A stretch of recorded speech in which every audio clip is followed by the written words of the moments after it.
राजमाता राष्ट्रमाता जिजाऊ मासाहेब, आदर्श पितृत्व छत्रपती शहाजीराजे, विश्ववंदनीय छत्रपती शिवराय, कायकवे कैलास म्हणजे सत्कर्म हीच ईश्वर भक्ती आहे असं मानणारे महात्मा बसवेश्वर, गोरगरिबांचे तारणहार भारतीय राज्यघटनेचे शिल्पकार भारतरत्न डॉक्टर बाबासाहेब आंबेडकर, साहित्यरत्न शाहीर अण्णाभाऊ साठे, स्त्री दासत्वाच्या भयान अंधारात ज्ञानाची ज्योत पेटविली आणि ती अखंडपणे तेवत ठेवली ते क्रांतीसूर्य महात्मा ज्योतिबा फुले आणि क्रांतीज्योती सावित्रीबाई फुले, माता रमाई, माता भीमाई या तमाम महामानवांना आणि महानायिकांना मी आपल्या सगळ्यांच्या टाळ्यांच्या गजरात मानवंदना देते.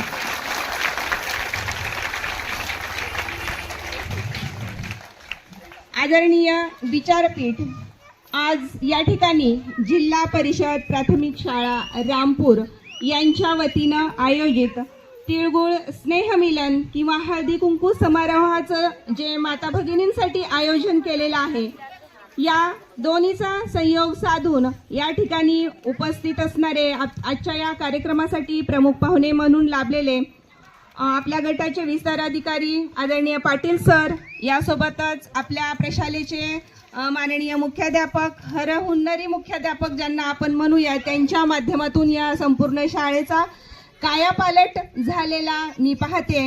असे आमचे बंधू आदरणीय शिंदे सर, यासोबतच या ठिकाणी उपस्थित असलेले शालेय समितीचे अध्यक्ष दासमे सर, यासोबतच कुंभारताई, भोसलेताई आणि आमच्या शिक्षिका भगिनी आल्यापासून ज्यांचा उत्साह मी पाहते त्या सगर मॅडम, कुलकर्णी मॅडम, ज्या उत्कृष्ट संचलन या ठिकाणी करत आहेत आणि ज्यांच्यामुळं या शाळेमध्ये मला येणं शक्य झालं.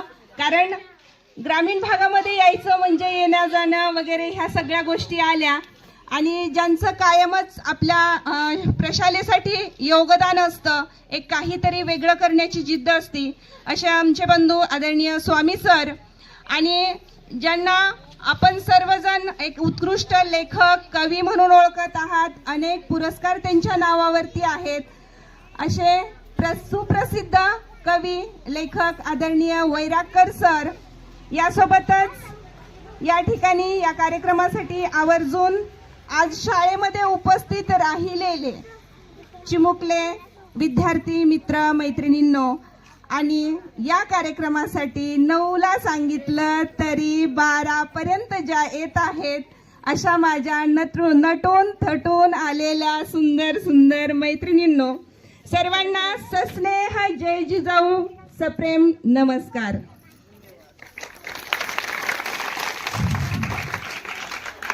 तूच शक्ती तूच भक्ती, तूच शक्ती तूच भक्ती, कलागुणांची खान तू, माता पित्याचा मान तू, राष्ट्राचा स्वाभिमान तू, जोड पंख तुझ्या स्वप्नांना, घे उंच भरारी तू, घे उंच भरारी तू. आजचा हा दिवस प्रशालेनं आपल्या सगळ्यांसाठी स्त्री शक्तीसाठी समर्पित केलेला आहे. ही खरोखर एक कौतुकास्पद बाब आहे. त्यांनी ठरवलं, सरांनी ठरवलं म्हणून आज मी इथं तुमच्या समोर उभी आहे आणि तुम्ही या ठिकाणी बसलेले आहात. प्रशालेच्या माध्यमातून किंवा शाळांच्या माध्यमातून असे उपक्रम होणं गरजेचं असतं. हा कार्यक्रम नियोजन करण्याची किंवा आयोजन करण्याची सरांना का गरज पडली असावी याचा कधी आपण विचार केलोय? महिलांनी किमान या निमित्ताने तरी शाळेमध्ये यावं, शाळेच्या परिसरामध्ये येऊन शाळेमध्ये काय चाललंय, काय शिकवलं जातं, काय उपक्रम राबवले जातात याची त्यांनाही माहिती व्हावी म्हणून या निमित्तानं या कार्यक्रमाचं आयोजन केलेलं आहे. आणि या ठिकाणी मला जेव्हा सरांचा फोन आला, कालच सरांशी बोलणं झालं आणि ताई उद्या असा कार्यक्रम आहे, याल का? तर मी एक अर्ध्या तासाभरानं आजचं माझं शेड्यूल बघून सरांना होकार कळवला आणि ग्रामीण भागामध्ये जायचं म्हणलं तर मला खूप उत्साह येतो. कारण गेल्या अनेक वर्षापासून, जवळपास 10 वर्ष होत आले, मी सामाजिक क्षेत्रामध्ये अनेक ठिकाणी व्याख्यानासाठी जाते. सामाजिक लेवलवर असेल, शालेय लेवलवर असेल, महाविद्यालयीन लेवलवर असेल, म्हणजे सगळ्या क्षेत्रामध्ये, सगळ्या स्तरामध्ये व्याख्यानाचे कार्यक्रम माझे झालेले आहेत. आतापर्यंत 500 पेक्षाही जास्त व्याख्यानं दिलेली आहे मी वेगवेगळ्या विषयावरती. आता यूट्यूबला वगैरे अलीकडच्या काळामध्ये थोडंफार सुरुवात केली आहे, कारण आता आपल्याला ह्या सगळ्या तांत्रिक गोष्टी पाळायच्या म्हणजे खास त्याच्यासाठी एक माणूस ठेवावा लागेल. तर यूट्यूबवरती टाकणं वगैरे शक्य झालं नाही. पण एक महत्त्वाचं सांगते, आपल्या उमरगा तालुक्यापासून महाराष्ट्राच्या कानाकोपऱ्यापर्यंत प्रत्येकाच्या मनामनामध्ये माझी व्याख्यानं रुजलेली आहेत. हे एक मला स्त्री म्हणून, महिला म्हणून आणि जिजाऊंची लेक म्हणून स्वाभिमानानं सांगावंसं वाटतं. कारण आपण आता पाहतोय वेगवेगळ्या उपास तापास यामध्ये महिला अडकून पडलेल्या असतात. उठणार नाही, मातणार नाही, घेतला वसा टाकणार नाही. तर मी हा वसा घेतलेला आहे की माझ्या समाजामध्ये मी जी शिकून मोठी झाले तेच मी या समाजाचं काहीतरी देणं लागतं. जे 4 पुस्तकं मी शिकली, जे ज्ञान मी घेतलं ते माझ्या माध्यमातून या पुढच्या पिढीसाठी मी द्यावं. हा स्त्री शिक्षणाचा किंवा सक्षमीकरणाचा, विद्यार्थ्यांना घडवण्याचा, प्रबोधनाचा हा वसा मी घेतलेला आहे. आणि तो वसा भलेही मी कुठल्याही क्षेत्रात जाओ, पण हा घेतलेला वसा मी कधीही सोडणार नाही. आज राजकीय जरी वाटचाल माझी सुरू झालेली असली तरी हा वसा मी कधीच टाकणार नाही. ही खुणगाठ मी मनाशी बांधलेली आहे. आणि त्यामुळं आज मी पुन्हा एकदा तुमच्यासमोर या ठिकाणी या ग्रामीण भागामध्ये आपल्या या रामपूरच्या प्रशालेमध्ये या ठिकाणी व्याख्यानासाठी आपल्याशी सुसंवाद साधण्यासाठी उभी आहे. तर आजचा आपला विषय आहे महामानवांचे कार्य किंवा महानायिकांचे कार्य आणि आजची स्त्री. आपण पाहतो आपल्या भारतीय संस्कृतीचा जर विचार केला तर यत्र नार्यन्ति पूजन्ते रमन्ते तत्र देवता, अशा प्रकारची आपली भारतीय संस्कृती होती. म्हणजे आपल्या भारतीय संस्कृतीमध्ये मातृसत्ताक कुटुंब पद्धती अस्तित्वात होती. स्त्रियांना देवी समान मानलं जायचं, स्त्रियांना श्रेष्ठ स्थान होतं. पण कालांतरानं अशा काही ऐतिहासिक राजकीय गोष्टी घडत गेल्या, स्थित्यंतर झाली, काळ बदलत गेला आणि स्त्रियांना जी मातृसत्ताक कुटुंब पद्धती होती त्याचं पितृसत्ताक कुटुंब पद्धतीमध्ये रूपांतर झालं. तो विषय या ठिकाणी घ्यायचा म्हणजे तो विषय खूप खोल आहे, मोठा आहे, त्याचे अनेक संदर्भ आहेत. तर त्या विषयाकडे न वळता आपण थोडक्यात आपल्या विषयाकडे वळूया. आणि मग हळूहळू स्त्रियांना जिथं देवी समान मानलं जायचं त्या स्त्रीचं स्थान कालांतरानं तिची प्रतिमा ढासळली गेली किंवा समाजातलं तिचं स्थान खालावलं गेलं. स्त्री शक्तीला दडपून टाकण्यासाठी तिच्यावर उपासा तपासाचं तंत्र लादलं गेलं आणि मग तिला या सगळ्यामध्ये अडकवून तिचीच शक्ती ती हळूहळू विसरून गेली, अशी परिस्थिती समाजामध्ये निर्माण झालेली होती. आणि यासाठी अनेक महामानवांना, अनेक महापुरुषांना कार्य करावं लागलं. आणि मग त्यांच्या या परिश्रमामुळं आज तुम्ही आम्ही या ठिकाणी स्वाभिमानानं आपण वावरत आहोत किंवा स्वाभिमानानं मिरवत आहोत. याचं सगळं श्रेय जर कोणाला जात असेल तर ते या महामानवांना जातं. महात्मा बसवेश्वर असतील, बाबासाहेब आंबेडकर असतील, माँसाहेब जिजाऊ असतील, क्रांतिज्योती सावित्रीबाई फुले असतील, अहिल्याबाई होळकर असतील, आपल्यासाठी उगवलेला आहे. पण याचं आपल्याला काहीही देणं घेणं राहिलेलं नाही. ही अशी आजची परिस्थिती निर्माण झालेली आपल्याला समाजामध्ये दिसते. आणि याला अनेक कारणं आहेत. आपण आपला इतिहास विसरून गेलो की काय, त्यामुळं अशी परिस्थिती उद्भवलेली आहे. त्यामुळं या महामानवांनी आपल्यासाठी काय केलंय याचा अगोदर आपण विचार केला पाहिजे. तेव्हाच आपण पुढची पिढी घडवू शकू, तेव्हाच आपण उद्याचे सुजाण नागरिक घडवू शकू. तर या पण गोष्टी आपल्याला पाहणं गरजेचं आहे. आता या ठिकाणी बऱ्याच मोठ्या संख्येनं अगदी आपण सगळं माता भगिनी उपस्थित राहिलात, खरोखरच कौतुकास्पद बाब आहे. कारण आपल्या स्वतःसाठी वेळ काढणं खूप महत्वाचं असतं. तुम्हाला जर सांगितलं असतं फक्त असं मॅडम येणार आहेत, व्याख्यान आहे, भाषण आहे, किती जणी आला असतात? खरं प्रामाणिकपणे सांगा बरं, हात वर करा. व्याख्यान आणि भाषण ऐकण्यासाठी किती जणी आला असता? प्रामाणिकपणे हात वर करायचं. मला काही वाटणार नाही. हा, किमान 4 हात वर झाले. ह्या 4 माझ्या मैत्रिणींसाठी खूप मोठ्यानं टाळ्या वाजवा.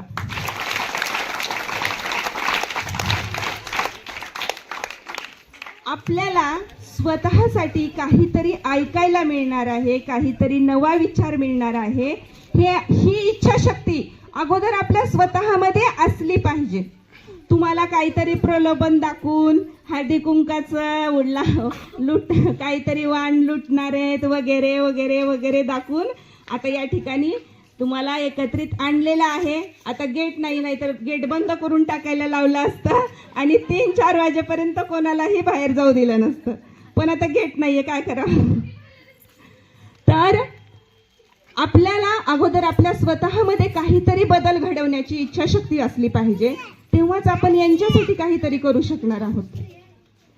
तुम्ही 16व्या 15व्या 16व्या शतकाचा विचार करा. त्यावेळेला काय परिस्थिती होती.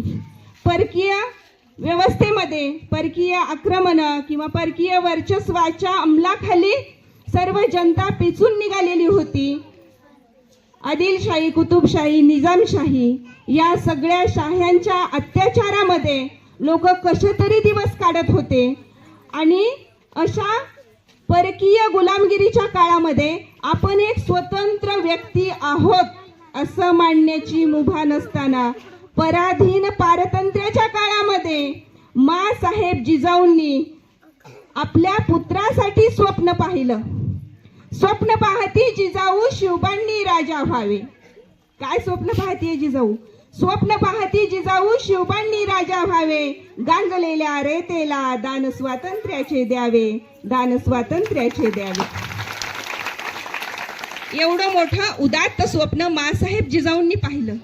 जेव्हा मी एक स्वतंत्र माणूस आहे असं मानण्याची मुभा नव्हती. प्रत्येकाला गुलाम समजलं जायचं, त्यांच्यावर अन्याय अत्याचार केला जायचा. दिवसाढवळ्या महिला भगिनींची इज्जत लुटली जायची, त्यांना पळवून नेलं जायचं, गुलामांना मारलं जायचं, कत्तल केली जायची. आणि अशा काळामध्ये एक आई स्वप्न पाहते, माझ्या मुलानं राजा व्हावं आणि या सगळ्या रेतेला, या परकीय गुलामगिरीतून मुक्त करावं, स्वातंत्र्याचा सूर्य दाखवावा. एवढं मोठं अगाध स्वप्न एका आईनं पाहिलं होतं. आपल्याला हे ऐकूनही अंगावर काटा आल्या वाचून राहत नाही. मग त्या काळामध्ये माँसाहेब जिजाऊ एवढं मोठं स्वप्न पाहू शकल्या, तर आजच्या या 21व्या शतकामध्ये, या विज्ञान युगामध्ये सर्व सुख सुविधा आपल्या घरापर्यंत आलेल्या असताना आपण आपल्या लेकरांसाठी का स्वप्न पाहू शकत नाही? आपणही मोठी स्वप्न पाहिली पाहिजेत.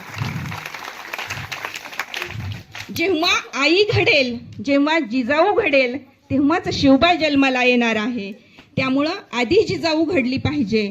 हे आज आपल्या समारकारची व्यसनं, अनेक प्रकारची प्रलोभनं दाखवली जातात. पिढ्याच्या पिढ्या बर्बाद होण्याचं सगळं वातावरण सध्या आपल्या आजूबाजूला दिसतंय. सरांनी आत्ताच त्याची अनेक उदाहरणं दिली व्यसनाधीनतेची. आणि अशा या सगळ्या परिस्थितीमध्ये आपलं लेकरू सुरक्षित ठेवणं, त्याला योग्य संस्कार देणं आणि त्याला सांभाळणं, त्याच्यावर चांगल्या विचारांचं सिंचन करणं, हे फक्त मी म्हणेन, पुन्हा आवर्जून म्हणेन की फक्त आणि फक्त आईचं कर्तव्य आहे. कशामुळं? बाप 24 तास, एक नॅचरली नैसर्गिक भावना असते. स्त्रियांना सगळ्या प्रकारच्या भावभावना ओळखण्याची ताकद निसर्गानं दिली आहे. जी लक्षणं लेकरांमधली आई ओळखू शकते, ते बाप ओळखू शकेल का? नाही ओळखू शकत. कारण ते नैसर्गिक गुणधर्म आहे. आईला भावना लगेच कळतात. माईला जे कळतं ते बापाला कळेलच असं नाही.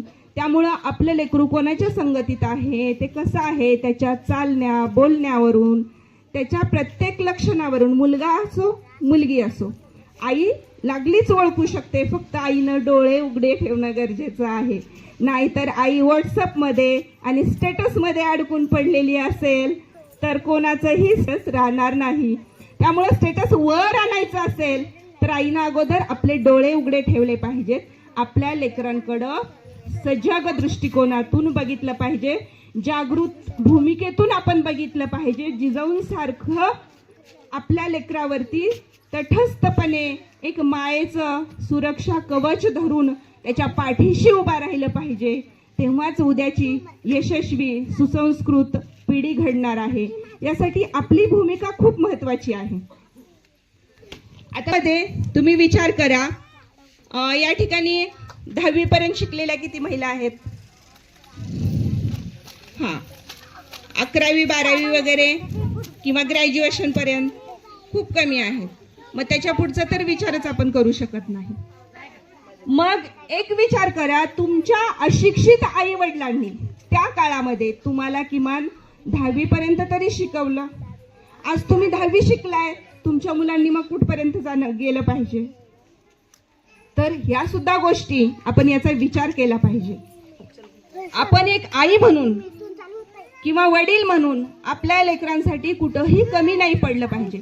भलेही परिस्थिती काही असू द्या, परिस्थितीवर मात करण्याची ताकद फक्त तुम्ही त्याच्यामध्ये निर्माण करा. तुमचं लेकरू कुठंच अडणार नाही. आणि मुलांसाठी, विद्यार्थ्यांसाठी सुद्धा मी आवर्जून या ठिकाणी सांगते की तुमचे जे काही स्वप्न असतील, आई वडिलांना सांगा, मला हे व्हायचंय, मला डॉक्टर व्हायचंय, इंजिनियर व्हायचंय. गुरुजी व्हायचं नाही, आताच तुम्ही सांगितलात. गुरुजी म्हणजे सर, कदाचित सर व्हायचंय म्हणल्यावर हात वर झाले असते. तर असं काही स्वप्न असू द्या, तुम्ही आई वडिलांसोबत त्या भावना तुमच्या बोलून दाखवल्या पाहिजेत. आणि मग त्या स्वप्नांसाठी तुमचे आई वडील दिवस रात्र मेहनत केल्याशिवाय राहत नाहीत. भले आमच्या पोटाला कमी पडू द्या, आम्हाला वर्षभर नाही साडी मिळू द्या, वडिलाच्या बनियनला कितीतरी वेळ पडलेले असते, तसंच बनियन वडील घालतात. कोणासाठी? तर फक्त आणि फक्त तुमच्यासाठी. आणि तुमच्यासाठी अहोरात्र ते कष्ट करत असतात. मग या गोष्टीसाठी मुलांनी सुद्धा आई वडिलांच्या स्वप्नासाठी जगलं पाहिजे आणि आई वडिलांनी सुद्धा मुलांच्या स्वप्नासाठी जागरूक राहिलं पाहिजे. त्या स्वप्नांसाठी त्यांच्या पाठीशी उभा राहिलं पाहिजे. जरी आता आपण शेतकऱ्यांचे अनेक प्रश्न आहेत, अनेक समस्या आहेत, शेतीतलं उत्पन्न वेळेवर निघत नाही, निघालं तर त्याला भाव मिळत नाही, अनेक परिस्थिती असते किंवा अनेक प्रश्न त्यांच्या समोर, समस्या समोर थांबलेल्या असतात, उभा राहिलेल्या असतात. पण जर आपली जिद्द असेल तर या प्रत्येक समस्येला कुठं ना कुठं तरी मार्ग मिळत जातो आणि आपण आपलं लेकरू त्याच्यावर मात करून पुढे गेल्याशिवाय राहत नाही. आता अशी अनेक समाजामध्ये उदाहरणं आहेत, ज्या मुलांना डॉक्टर व्हायचं होतं, मेडिकलला नंबर लागला, पण त्यांची फीस भरण्याची ऐपत नव्हती. त्यांच्यासाठी अनेक समाजातील व्यक्ती उभा राहिल्या, त्यांच्यासाठी मदत दिली आणि त्या मुलांची शिक्षण झाली. अशी अनेक उदाहरणं आहेत. त्यामुळं परिस्थिती कशीही असली तरी त्या परिस्थितीला खाली घालून, त्याला तुडवून, त्याच्यावर मात करून पुढे जाण्याची ताकद आपल्यामध्ये असेल तर कोणतीही परिस्थिती आपल्या भविष्याच्या प्रगतीसाठी आड येत नाही. याचा विचार आधी आपण केला पाहिजे. यामुळं महिलांनी अगोदर स्वतः ठाम असलं पाहिजे की माझ्या मुलांना मी शिकवणार, काही झालं तरी त्यांच्या भविष्यासाठी, त्यांच्या उज्ज्वल भविष्यासाठी मी त्यांच्या खंबीरपणे पाठीशी राहणार. ही खूणगाठ अगोदर आपण आई म्हणून आपण आपल्या मनाशी बांधली पाहिजे. आणि विद्यार्थी जीवनामध्ये आता आपण पाहतोय, अगदी 8वी 9वी मध्ये, पूर्वीच्या काळामध्ये कुठंतरी कॉलेजच्या वयामध्ये वगैरे असे प्रकार घडायचे. आता 8वी 9वीतले लेकरं ते मोबाईल बघून एवढं त्यांच्यावर दुष्परिणाम झालेला आहे. घरी गेला लगेच हातामध्ये मोबाईल. आईचा मोबाईल कुठे आहे, बाबांचा मोबाईल कुठे आहे, किंवा मोठा भाऊ असेल, मोठी बहीण असेल, त्यांचा मोबाईल. लागलीच त्या मोबाईलचा डबडा हातामध्ये घ्यायचं आणि मग कुठेतरी गेम खेळ, काहीतरी वेगवेगळे व्हिडिओ बघ, काहीतरी असं सतत चालू असतं. आणि त्या मोबाईलच्या अतिवापरामुळं तुमची स्मरणशक्ती कमी झाली आहे. बऱ्याच जणांना डोळ्याचे प्रॉब्लेम व्हायला लागलेत, चिडचिडेपणा त्याच्यामधून वाढलाय. अशा अनेक समस्या मुलांना मोबाईलमधून उद्भवलेल्या आहेत आणि हे आपल्याला आत्ता त्याचे परिणाम दिसून येत नाहीत. मग कालांतरानं त्याचा जेवढा अतिवापर होईल तेवढे त्याचे शरीरावर झालेले, मानसिकतेवर झालेले दुष्परिणाम आपल्याला दिसून येतात. कितीतरी मुलांनी अशा घटना घडलेल्या आहेत, त्या गेमचं ॲडिक्शन म्हणजे त्याची सवय, अति सवय त्या गेमची, आणि त्या गेमची अति सवय होऊन त्याच्यावर, त्याच्या मानसिकतेवर परिणाम झाले. अक्षरशः त्या मुलांना वेड लागायची पाळी आली. अशा अनेक गोष्टी समाजामध्ये घडलेल्या आहेत, अशा अनेक बातम्या आपण वाचलेल्या आहेत. काही मुलांनी ते ब्ल्यू वेल सारखे गेम होते, आता कुठे शासनाने त्याच्यावर बंदी आणली आहे.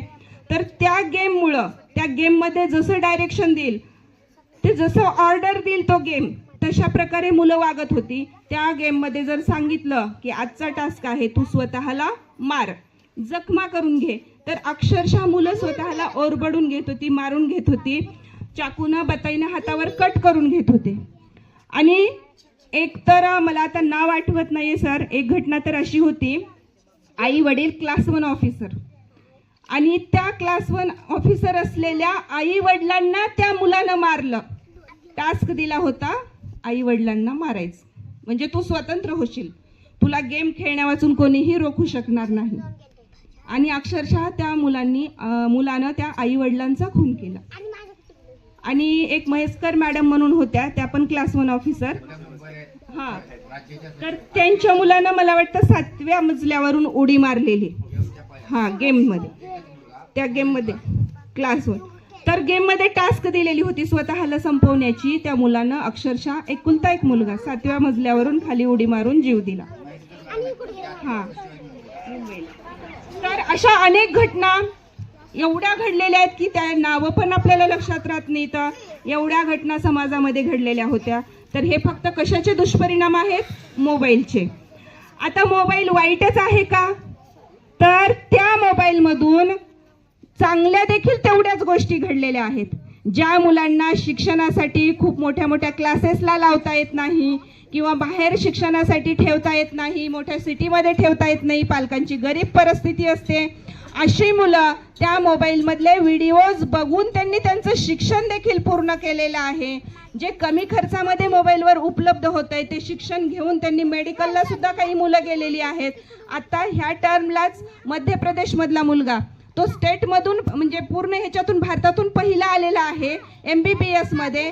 तर त्यानं त्याचा स्वतःचा अभ्यास त्या मोबाईल ॲपवरती पूर्ण केलेला होता. अशी सुद्धा उदाहरणं आपण समाजामध्ये पाहतोय. म्हणजे प्रत्येक गोष्टीला, नाण्याला जशा 2 बाजू असतात, चांगली आणि वाईट, तशाच प्रकारे प्रत्येक गोष्टीचे चांगले सुद्धा परिणाम असतात आणि वाईट सुद्धा असतात. मग आपण त्याच्यातून फक्त चांगलं कसं घेता येईल हे बघितलं पाहिजे. वाईट टाकून द्यायचं आणि चांगलं कॅच करायचं किंवा चांगलं आत्मसात करायचं, ही गोष्ट आपल्याला जमली पाहिजे. एक विद्यार्थी म्हणून सध्या आपलं ध्येय काय असलं पाहिजे? शिक्षण, शिक्षण आणि फक्त शिक्षणच. तुमच्यासाठी तुमचे आई वडील, तुमचे गुरुजन प्रत्येक पावलावर तुमच्यासाठी मदतीला उभे आहेत. आताच आपण पाहिलं, आपल्या मुलांनी राज्यस्तरावर जावं, खेळामध्येही कमी पडू नये म्हणून शेख सरांना इथं आमंत्रित सरांनी केलेलं होतं. म्हणजे असे गुरुजन आपल्यासाठी असतील तर याच्यापेक्षा आपलं भाग्य अजून काय आहे याचा विचार तुम्ही केला पाहिजे. प्रत्येकालाच जन्मल्याबरोबरच सगळ्या सुखसुविधा मिळतीलच असं नाही. आपल्याला आहे त्या परिस्थितीतूनच पुढे जावं लागतं आणि संघर्ष केल्याशिवाय कुठलीही गोष्ट आयती हातात मिळत नाही. दे रे हरी पलंगावरी असं म्हणल्यानंतर हरी कधीच तुम्हाला पलंगावर बसून देणार नाही. आपले हातपाय हलवल्याशिवाय आपल्याला काहीही या जगामध्ये मिळणार नाही. त्यामुळं माणसानं प्रयत्न केले पाहिजेत. प्रयत्नांतीच परमेश्वर असतो. परमेश्वर म्हणजेच यश. आपण त्याला काहीही म्हणू शकतो. आपली पॉझिटिव्ह ऊर्जा म्हणू शकतो, एनर्जी म्हणू शकतो, आपलं यश म्हणू शकतो. ते कधी मिळणार आहे? जेव्हा आपले 100% प्रयत्न त्या गोष्टीच्या पाठीशी असतील, तेव्हाच ते आपल्या हातात येणार आहे. तुमच्यासारखीच मी ही ग्रामीण भागातून आलेली आहे. बीड जिल्ह्यातल्या ग्रामीण प्रशाला सफेपूर या छोट्याशा गावामध्ये त्यावेळेस, आमच्या वेळेस तर फक्त 4थी पर्यंत शाळा होती आणि नंतर मग ती 7वी पर्यंत झाली. त्या 7वी पर्यंत ग्रामीण भागामध्ये मी शिकले, जिल्हा परिषदच्या शाळेमध्ये. आणि मग त्याच्यानंतर आईवडिलांनी शिक्षणासाठी त्या काळामध्ये मला बीडला, आम्हाला चारही भावंडांना बीडला ठेवलं. बीड जिल्ह्याचं ठिकाण होतं आणि मग त्या ठिकाणी आमचा पुढचा शैक्षणिक प्रवास सुरू झाला. आणि लग्न झालं तेव्हा माझं BA पर्यंत शिक्षण झालेलं होतं. आणि लग्न ठरवत असतानाच मी माझ्या मिस्टरांना म्हटलं, म्हणजे आईवडिलांनी तेवढं स्वातंत्र्य दिलेलं होतं, आम्हाला विचारलं हे असं स्थळ आहे आणि आम्ही तेवढं शिकले, म्हणजे त्यांनी आम्हाला तेवढं शिकून प्रगल्भ केलेलं होतं, तेवढी बुद्धी होती, तेवढी समज होती. आणि त्या विश्वासावरच आईवडिलांनी विचारलं की बाई ग, हे असं स्थळ आहे, मुलगा शिक्षक आहे आणि आपल्या जिल्ह्यापासून खूप दूर आहे, तुला सारखं सारखं माहेरी येता येणार नाही, इकडं तिकडं लुडबुड माहेरी करता येणार नाही, मान्य आहे का? तर या सगळ्या गोष्टीला शिकलेला आहे, त्याच्यानंतर शिक्षक आहे. शिक्षक म्हणलं की सगळ्यांना समजून घेणारा, ही एक भावना त्या काळात आमची होती आणि ती भावना सत्यच आहे. शिक्षक माणूस सर कारण मान्यच करावं लागेल, त्याचं मूर्तिमंत उदाहरण मी आहे आपल्या समोर. आणि मग सरांनी मी त्यांना सांगितलं की मला पुढे शिकायचंय, काही हरकत नाही, आपले शाळा कॉलेज आहे, तू शिकू शकतेस. सगळ्यांनी परमिशन म्हणजे दिली, शिक्कामोर्तब केलं. आणि सगळ्यात कसला आनंद भारी होता, लग्न होतं याचं नाही, मला पुढे शिकायला मिळणार. आणि मग MA शिवाजी कॉलेजला झालं. लग्न झाल्याबरोबर BEdला नंबर लागला. मी काही कमी नव्हते, त्यामुळं तर शिकण्याची इच्छाशक्ती होती, ध्येय होतं. आणि तेरणा कॉलेज इथं BEd झालं माझं धाराशिवला. मुलींमधून पहिला नंबर आणि म्हणजे टोटल संख्यामधून दुसरा नंबर BEdला माझा मिळाला. आणि विशेष बाब म्हणजे सिझेरियन झालेलं, मुलगा झालेला, मुलाचा प्रॉब्लेम होता, तो औरंगाबादला मुलगा ॲडमिट होता आणि सिझेरियन झालेल्या 11व्या दिवशी मी BEdची परीक्षा दिली आणि मुलींमधून पहिला आणि मुला पूर्ण संख्येमधून टोटलमधून दुसरा नंबर माझा आला. सगळे अशा आश्चर्य व्यक्त करत होते. म्हणजे हा संघर्ष असतो शिक्षणासाठी घेतलेला. आणि मग नंतर MA केलं. त्याच्यानंतर मुलं लहान होती, त्या काळामध्ये काही दिवस इंग्लिश स्कूलमध्ये सुद्धा मी जॉब केला. आणि मग मुलं घडवत त्यांच्यावर संस्कार, ती जबाबदारी अगोदर आपल्या आयुष्याची जबाबदारी सगळ्यात मोठी काय असती तर आपले मुलं. आपण स्वतः किती उच्च शिक्षित होऊ द्या, कितीही आता सरांनी म्हणल्याप्रमाणे करोडो रुपयाचे आपण जरी मालक असलो आणि मुलं वाया गेलेली असली तरी आपलं जीवन शून्य आहे. त्यामुळं आधी मुलांकडे लक्ष. आणि मग 10 वर्षाचा काळ माझा मुलांच्या संगोपनामध्ये, सांसारिक जबाबदाऱ्यामध्ये आणि त्याच्यासोबतच स्वतःचे छंद जोपासणं, कविता असेल, लेखन असेल, साहित्य असेल आणि सोबत शिक्षण असेल, ह्या सगळ्या गोष्टीमध्ये. आणि मग 10 वर्षानं शाहू कॉलेजला MPhil केलं मी. MPhil नंतर MPhilच्या मार्कवर 75% मार्क मिळाले, डिस्टिंक्शनमध्ये पास झाले आणि मग PhDला नंबर लागला. आता SRT युनिव्हर्सिटी नांदेड येथे माझी PhD चालू आहे. आणि अगदी 4-6 महिन्यामध्ये मी डॉक्टर रेखाताई सूर्यवंशी असेल हे मला अभिमानाने सांगावंसं वाटतं. कारण हा संघर्षातून आलेला हा गर्व नाही तर हा आनंद आहे, अभिमान आहे. त्या शिक्षणाच्या प्रत्येक वर्गासाठी मी घेतलेलं कष्ट आहे. आणि नोकरी जरी नसेल मला तरी ह्या सगळ्या समाज प्रबोधनाच्या माध्यमातून मी पुन्हा एकदा विद्यार्थी घडवण्याचं काम करते, याचा एक खूप मोठा आनंद मला मनामध्ये आहे. आणि या माध्यमातूनच ही वाटचाल सुरू आहे. त्यामुळं इथं सांगण्याचा उद्देश असा आहे, आधी आपण ते स्वतः केलं पाहिजे आणि मग दुसऱ्याला सांगितलं पाहिजे. तर ह्या सगळ्या टप्प्याटप्प्यावरती जीवनाला मी खूप जवळून, संघर्ष खूप जवळून पाहिलेला आहे आणि म्हणून इथपर्यंत पोहोचलेली आहे. तर या सामाजिक क्षेत्रामधून जिजाऊ ब्रिगेड सारख्या आंतरराष्ट्रीय संघटनेमध्ये महाराष्ट्राची प्रवक्ता म्हणून मी काम केलेलं आहे. महाराष्ट्रभर व्याख्यान प्रबोधनाच्या माध्यमातून मी फिरलेली आहे. तर आपण मनाशी ठरवलं तर खूप काही करू शकतो. एक जिल्हा परिषदमध्ये शिकलेली मुलगी आज एवढ्या उंचीपर्यंत जाऊ शकते, फक्त हे स्वतःच्या जिद्दीमुळं. हे मला या ठिकाणी आवर्जून माझ्या या चिमुकल्या भगिनींना सांगायचंय. तुम्ही स्वतःशी जर ठरवलात, आज एखादं स्वप्न असेल तर त्या स्वप्नाचा तुम्ही एक लिहून ठेवा, नोट करून ठेवा वहीवर. माझ्या कधीतरी जर तुम्ही संपर्कात आलात, कधी घरी येण्याचा योग आला तर मी माझी आवर्जून तुम्हाला डायरी दाखवेल. मला त्यावेळेला जे वाटलं मी त्या डायरीमध्ये लिहिलं, तारीख टाकून तिथं नोट करून ठेवलं. आणि कालांतराने आपण ती डायरी पुन्हा पुन्हा उघडून बघायची की खरोखरच आपण ते जिद्द पूर्ण केलेली आहे का, आपण ते पाहिलेलं स्वप्न पूर्ण केलेलं आहे का. आणि जेव्हा ते आपलं स्वप्न पूर्ण झालेलं असतं त्याच्यापेक्षा दुसरा आनंद काहीच नसतो आपल्याला जीवनामध्ये. जेव्हा मी व्याख्यानाला जायचे आणि त्या व्याख्यानाला गेल्यानंतर म्हणजे त्याच्या भाषणामध्ये जे काही कविता असतील किंवा काही ओळी असतील, ओव्या असतील, जे काही लेखन साहित्य मी वापरते ते सगळं स्वतः मी लिहिलेलं असतं. आणि मग हे ऐकल्यानंतर किंवा त्या भाषणामधून माझा मोठा मुलगा आता आर्किटेक्चरच्या फर्स्ट इयरला आहे, तो मला म्हणायचा, मम्मा किती सुंदर लिहिली आहेस तू. आणि त्याला ते खूप आवडायचं. पुन्हा पुन्हा तो ऐकायचा, ते भाषणाचे व्हिडिओ ऐकायचा. आणि मग त्याच्याकडून, माझ्या बाळाकडूनच मला प्रेरणा मिळाली की आपण याच्यावर पुस्तक तयार केलं पाहिजे. ह्या ओळी कालांतरानं इकडं तिकडं अशाच हे होऊन जातील. आणि मग ते ओळींचा मी संग्रह करत गेले, त्या ओळी लिहित गेले. आणि मग त्याचं छत्रपती शिवाजी महाराजांचं संपूर्ण शिवचरित्र कवितेच्या माध्यमातून महाराष्ट्रात पहिल्यांदाच मी लिहिलेलं आहे. आणि त्या पुस्तकाचं प्रकाशन मनाशी जिद्द ठरवलेली होती की ह्याचं प्रकाशन करायचं तर ते खूप मोठं असं की इतिहास निर्माण झाला पाहिजे. आणि मग त्या पुस्तकाचं प्रकाशन, ते प्रयत्न मी केले. आणि शिवशाही पुस्तक संग्रहाचं नाव आहे. आपण सगळा तो संग्रह, ते कविता संग्रह आपण वाचा. आणि नक्कीच एक 4 ओळीची जर कविता तुम्ही वाचनासाठी घेतलात तर त्याच्यातून तुम्ही अर्धा तास त्याच्यावर बोलू शकता किंवा भाषण करू शकता. एवढ्या त्या 4 ओळींमध्ये, 4 ओळींमध्ये प्रगल्भ अर्थ दडलेला आहे.